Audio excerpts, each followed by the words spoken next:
WhatsApp install ചെയ്യാൻ വേണ്ടി play സ്റ്റോറിൽ പോയി വാട്സപ്പ് എന്ന് അമർത്തണം. പച്ച കളറിൽ കാണുന്ന ആ ചിഹ്നം നമ്മൾ പ്രസ് ചെയ്ത് ഡൗൺലോഡ് ചെയ്യണം. ഇത് ഡൗൺലോഡ് ചെയ്യാൻ 100% എന്ന് കാണിക്കുമ്പോൾ നമ്മളത് ഓപ്പൺ ചെയ്യണം. ഓപ്പൺ ചെയ്തതിന് ശേഷം നമ്മൾ നേരെ എത്തുന്നത് വാട്സപ്പിലോട്ടാണ്. അവിടെ നമ്മൾക്ക് വേണ്ട ഭാഷ നമ്മൾ ക്രമീകരിച്ച് സെലക്ട് ചെയ്യണം.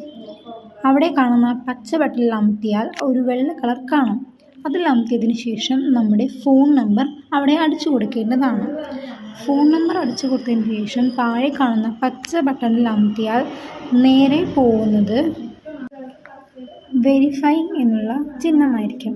ആ ചിഹ്നത്തിൽ കയറി കണ്ടിന്യൂ എന്നൊരു സാധനം കൊടുത്തു കഴിഞ്ഞാൽ ഇവിടെ എലോ നമ്മുടെ വോയിസ് എല്ലാം വീഡിയോയും എല്ലാം അലോ ചെയ്യേണ്ട ഒരു ഓപ്ഷൻ വരും. അത് ക്ലിക്ക് ചെയ്തതിന് ശേഷം നമ്മുടെ പേര് അവിടെ അടിച്ചതിന് ശേഷം താഴെയുള്ള പച്ച കളറിൽ അമർത്തുക. അവിടെ നിന്നും നമ്മൾ നേരെ പോകുന്നത് ഇൻസ്റ്റാളിംഗ് എന്ന് പറയുന്ന ഈ ഒരു ചിഹ്നം കാണിച്ചുകൊണ്ടായിരിക്കും. ആ ചിഹ്നം നേരെ കണ്ടു കഴിഞ്ഞാൽ നമ്മൾ വാട്സപ്പിലോട്ട് മൊത്തത്തിൽ കയറി എന്നാണ് പറയുന്നത്.